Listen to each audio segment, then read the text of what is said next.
Non mais les gars, dimanche, ça va être la guerre. Écoutez ce qu'ils ont dit les Argentins, les frérots par rapport au Maroc, les gars.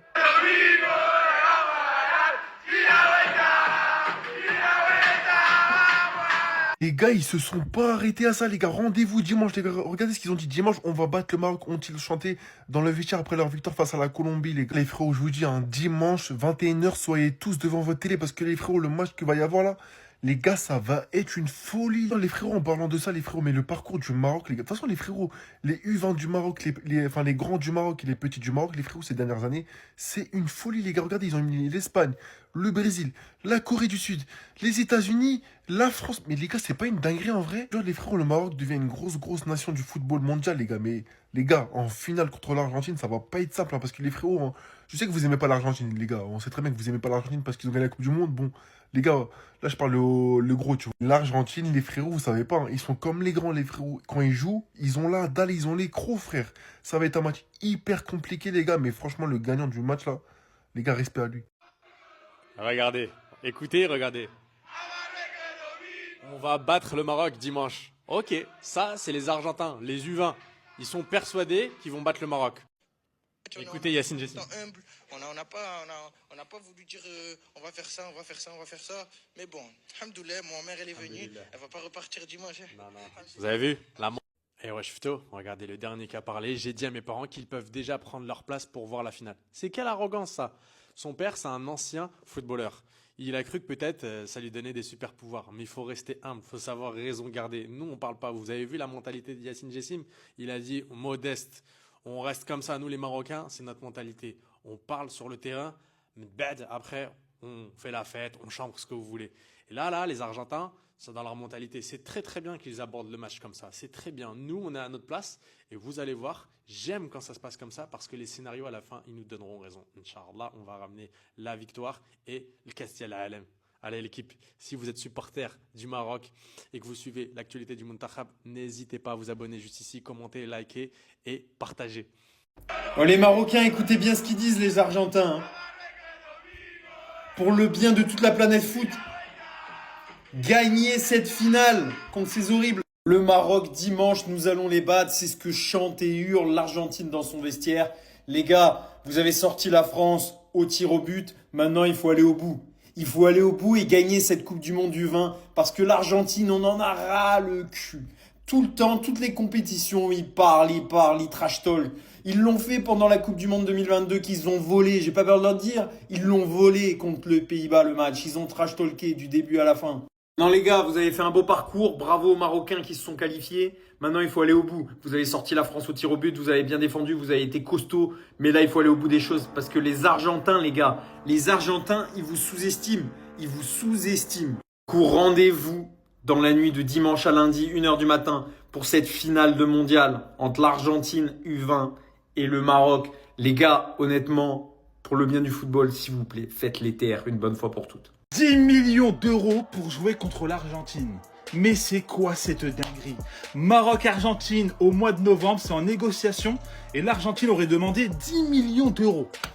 Mais on est où les gars? C'est du football, c'est de la politique, c'est quoi en fait? Et c'est même pas tout. 10 millions de dollars, 2 terrains d'entraînement. 2 terrains, rien que ça, tu vois, pour un match, 2 terrains d'entraînement. Des droits télé réservés à l'Amérique latine et plus. Bien évidemment, la Fédération royale marocaine de football a négocié et a revu à la forte baisse. Maintenant, l'Argentine devrait donner sa réponse demain ou après-demain et on saura si on les affronte ou non au mois de novembre. Maintenant, si jamais le match il se fait, il faut savoir qu'il se déroulera dans le grand stade de Tanger qui est actuellement en rénovation. Si jamais le stade n'est pas terminé, ça se fera à Rabat. Donc, en plus de la finale de Coupe du Monde du vin Argentine-Maroc qui se déroule ce dimanche, on pourrait avoir au mois de novembre Argentine-Maroc avec les équipes A, sachant qu'on les a cognés 2-1 au JO il y a encore un an. Donc 3 confrontations en quasiment un an et on pourrait les cogner 3 fois. Exceptionnel les gars. J'ai dit à mes parents qu'ils peuvent prendre leur place pour la finale. Eh ben, tu peux dire à tes parents qu'ils peuvent rester chez eux. Tu peux dire à tes parents qu'ils peuvent vendre les places et s'acheter un abonnement de Sport parce que cette finale, vous allez voir à la maison toi avec tes parents. Tu seras ici à côté de tes parents, tu seras pas dans les buts. Dans cette finale contre l'Argentine ou la Colombie, tu seras à côté de tes parents, à côté de ton père et ta mère, et tu vas regarder cette équipe du Maroc en finale. Ça t'apprendra, c'est une leçon mon petit. C'est une leçon, écoute-moi bien. Tu vois, ça s'appelle l'humilité. Tu vas l'apprendre. Tu vas finir par l'apprendre au fur et à mesure de ta carrière. Vas-y, t'es encore jeune, c'est pas grave, voilà. T'as même pas encore 20 ans, y a pas de problème.